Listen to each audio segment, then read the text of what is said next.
नमस्कार दोस्तों, मैं doctor Suresh Kumar Jain, Maharaja Agrasen international college Raipur. आज हम इस वीडियो में इनकम टैक्स का एक टॉपिक कैपिटल गेन, इसको आज अपन पढ़ने जा रहे हैं। और ये चैप्टर बीकॉम फाइनल ईयर और बीबीए फाइनल ईयर के लिए काफ़ी यूज़फुल होगा। ये असेसमेंट ईयर 2019-20 के रूल के बेस पे हम पढ़ रहे हैं। कैपिटल गेन मतलब कि हमारे पास कोई भी प्रॉपर्टी, चाहे वो मूवेबल हो या इमूवेबल हो, फिक्स्ड हो या फ्लोटिंग हो, उस प्रॉपर्टी को जब हम बेचते हैं तो उसको बेचने से हमको जो भी प्रॉफिट होता है या लॉस होता है वो कैपिटल गेन के अंदर शामिल होता है। कुछ एसेट्स ऐसी होती है जिसको कैपिटल एसेट नहीं माना जाता है। इसमें है बिजनेस गुड्स, जो जिस चीज़ का हम बिजनेस करते हैं वो बिजनेस गुड्स कैपिटल एसेट्स में इंक्लूड नहीं किया जाता है।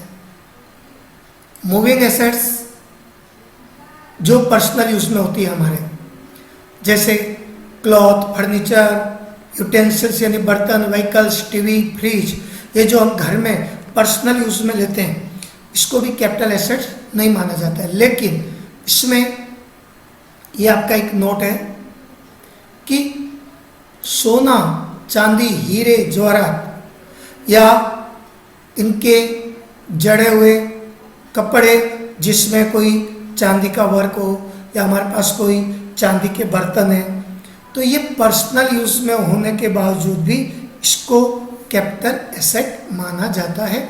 बाकी पर्सनल यूज की चीज़ों को कैपिटल एसेट में नहीं लेते हैं। एग्रीकल्चर लैंड जो नॉन अर्बन एरिया में होती है, यानी कि म्यूनसिपैलिटी और कंटोनमेंट बोर्ड की लिमिट के बाहर, उसको भी कैपिटल एसेट नहीं माना जाता है। तो जो नॉन अर्बन एरिया में एग्रीकल्चर लैंड है उसको यदि हम सोल्ड आउट करते हैं तो उसको भी कैपिटल एसेट नहीं माना जाता है। नॉन अर्बन एरिया के लिए कुछ अलग अलग इसके रूल है कि नॉन अर्बन एरिया कब किस कंडीशन में होता है।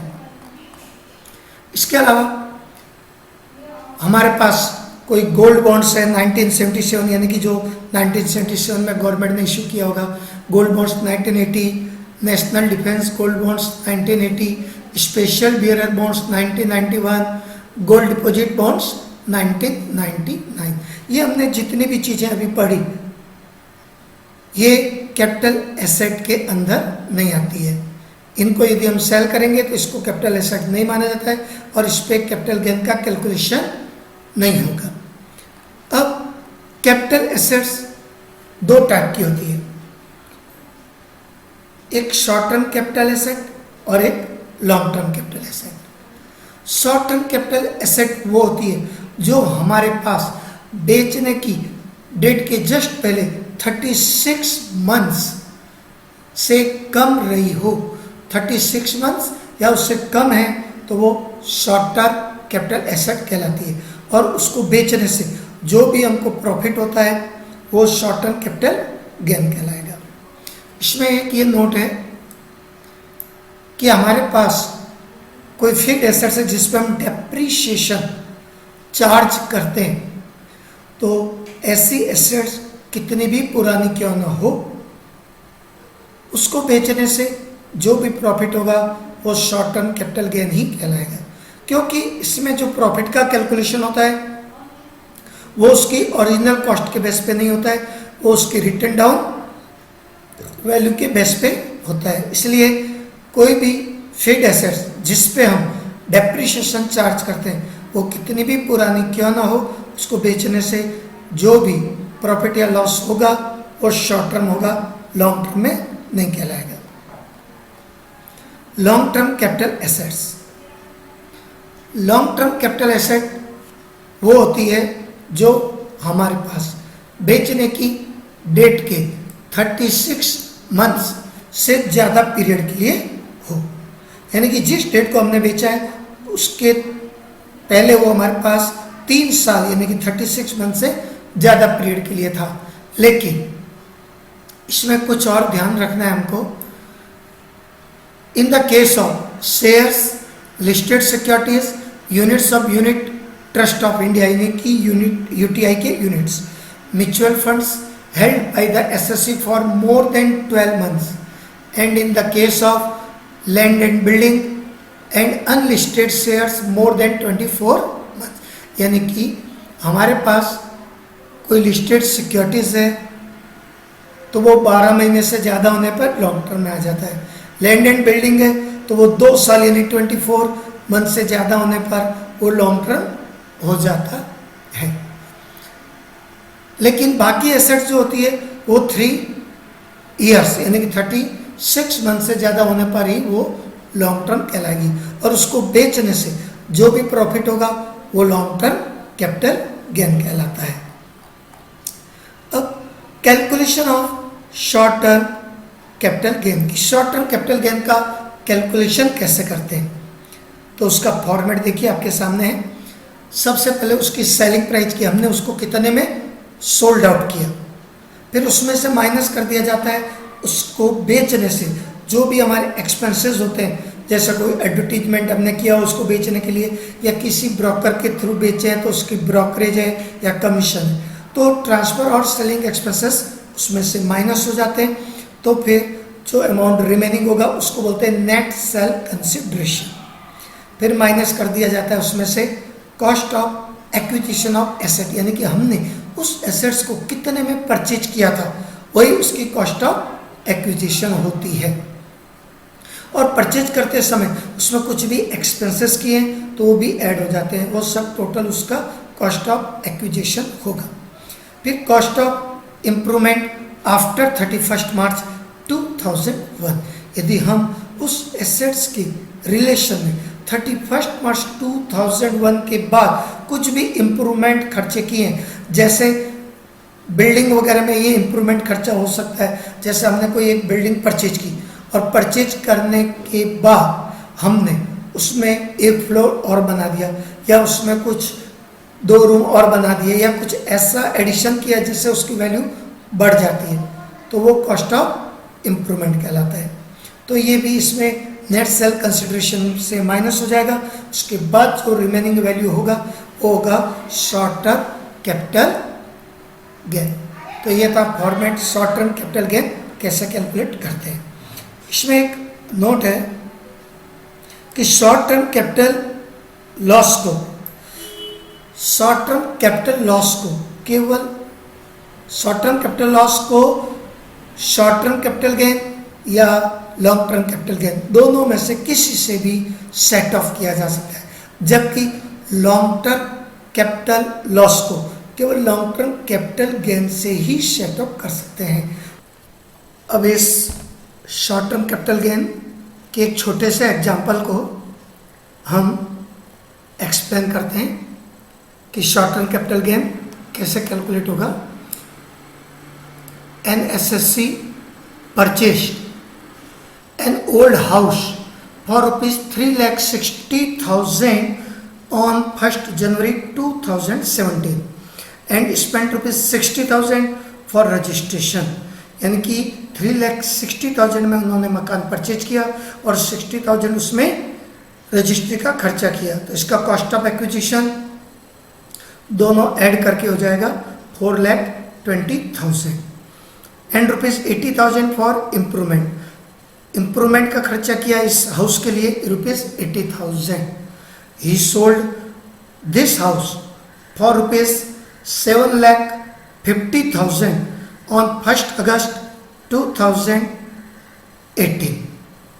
1st अगस्त 2018 को इन्होंने यह मकान बेच दिया, यानी कि ये हाउस जो है 24 मंथ्स के पहले इन्होंने बेच दिया, तो ये शॉर्ट टर्म हुआ। और बेचने में इनको एक्सपेंसेस पे करना पड़ा, ब्रोकरेज 30,000 एंड अदर एक्सपेंसेस ₹20,000। तो अब इसमें देखिए सबसे पहले short term capital gain calculate करने के लिए इसका सेलिंग प्राइस जो हमको दिया हुआ है 7,50,000 उसको लिखेंगे। Sale consideration of house ₹7,50,000।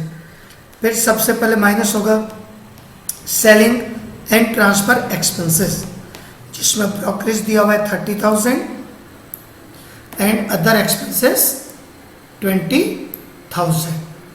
तो इन दोनों को माइनस करने से सेल कंसिडरेशन आ गया 7 लाख नेट सेल कंसिडरेशन।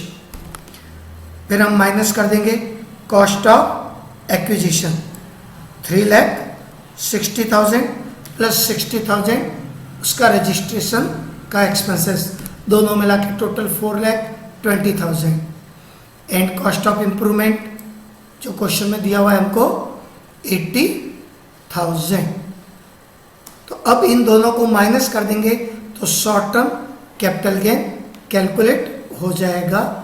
तो शॉर्ट टर्म कैपिटल गेन आ गया हमारा 2 lakh.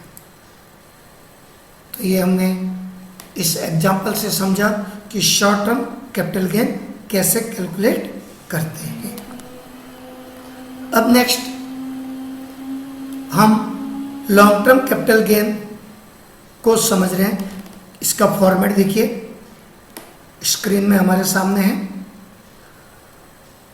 Sale consideration of capital asset minus transfer और selling expenses.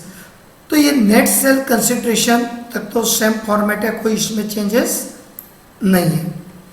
Net sale consideration तक तो कोई चेंजेस नहीं है short term and long term में।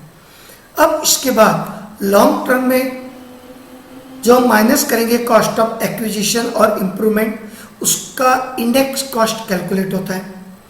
लॉन्ग टर्म में कॉस्ट ऑफ एक्विजिशन और इम्प्रूवमेंट का हमको इंडेक्स कॉस्ट मालूम करना पड़ता है। ये इंडेक्स जो है 2002 से स्टार्ट हुआ है, तो उसके बेस पे इसका इंडेक्स कॉस्ट कैलकुलेट होगा। तो अभी फॉर्मेट में देखिए यहाँ पर लिखा है index cost of acquisition of asset. तो index cost of acquisition of asset कैसे कैलकुलेट होगा? तो उसका फॉर्मूला है ओरिजिनल कॉस्ट ऑफ एसेट की, एसेट को हमने कितने में परचेज किया था, multiply index of selling year यानी कि बेचने वाले वर्ष का index, divided by index of asset acquisition year. और ये इंडेक्स हम आगे देखेंगे कि कौन से ईयर का क्या इंडेक्स होता है। तो ये इंडेक्स कॉस्ट ऑफ एक्विजिशन हो गया। सेम ऐसे index cost of improvement, index cost of improvement after 31 मार्च 2001, यानी कि इम्प्रूवमेंट के जो हमको खर्चे दिए रहेंगे वो 31 मार्च 2001 के आफ्टर का ही लेना है। उसके पहले का यदि दिया है इम्प्रूवमेंट एक्सपेंसेस 31 मार्च 2001 के पहले का दिया हुआ है तो उससे हमको कोई मतलब नहीं होगा। इम्प्रूवमेंट कॉस्ट 31 मार्च 2001 के बाद का ही लेना है। अब उसकी इंडेक्स कॉस्ट, तो उसकी इंडेक्स कॉस्ट का ये फॉर्मूला हमारे सामने है। Improvement cost of asset multiply index of selling year divided by index of asset improvement year. इसके बाद ये हमारा माइनस करने के बाद long term capital gain calculate हो जाएगा। मतलब ये दोनों इंडेक्स कॉस्ट को माइनस करना है, नेट सेल कंसिडरेशन में से जो आएगा वो लॉन्ग टर्म कैपिटल गेन होगा। अब इसके बाद इसमें कुछ नोट्स है लॉन्ग टर्म से related.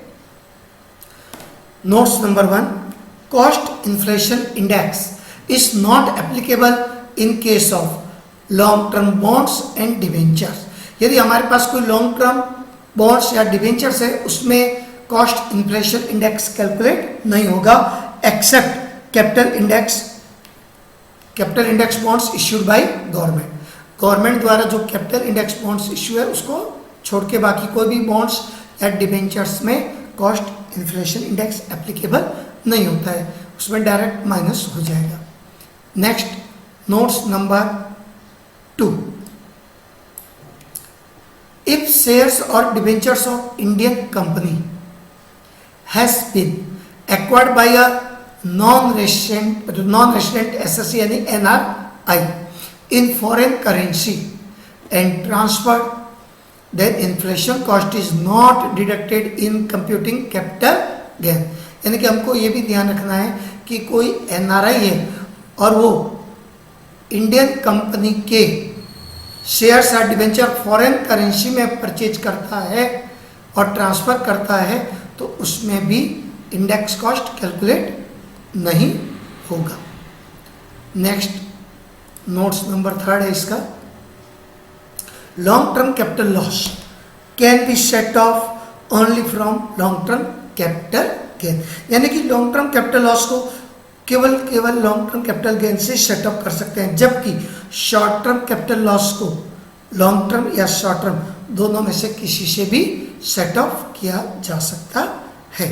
Long term capital gain को कैलकुलेट करने के लिए जो इंडेक्स है वो 2001, 2002 को बेस मानकर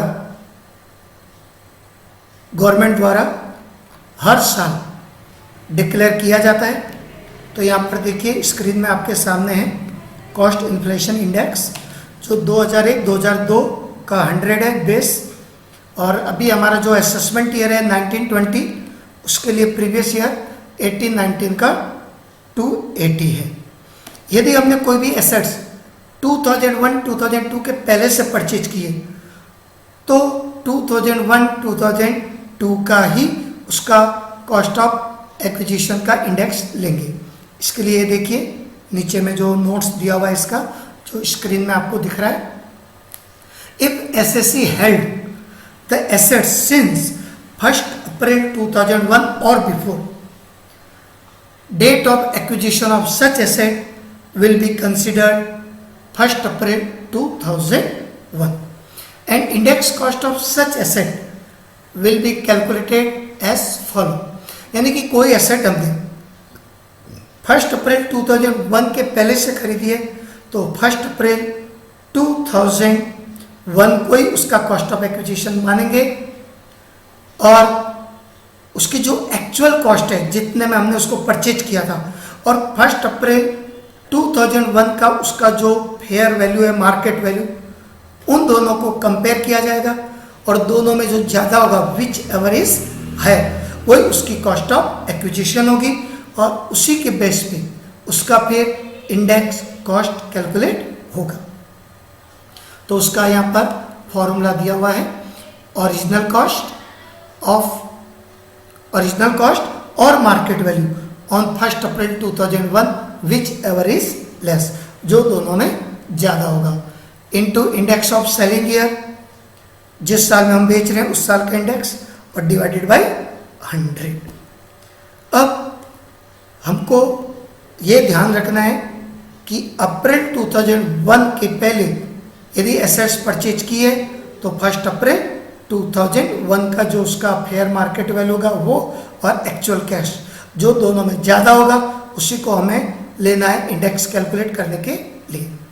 अब इसको हम एक छोटे से एग्जाम्पल से एक्सप्लेन करते हैं लॉन्ग टर्म कैपिटल गेन को।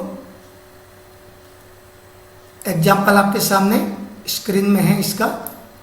N SSC purchased a house of rupees 1,40,000 on 1 January 1995 and sold it for rupees 5,80,000 on 1 January 2019।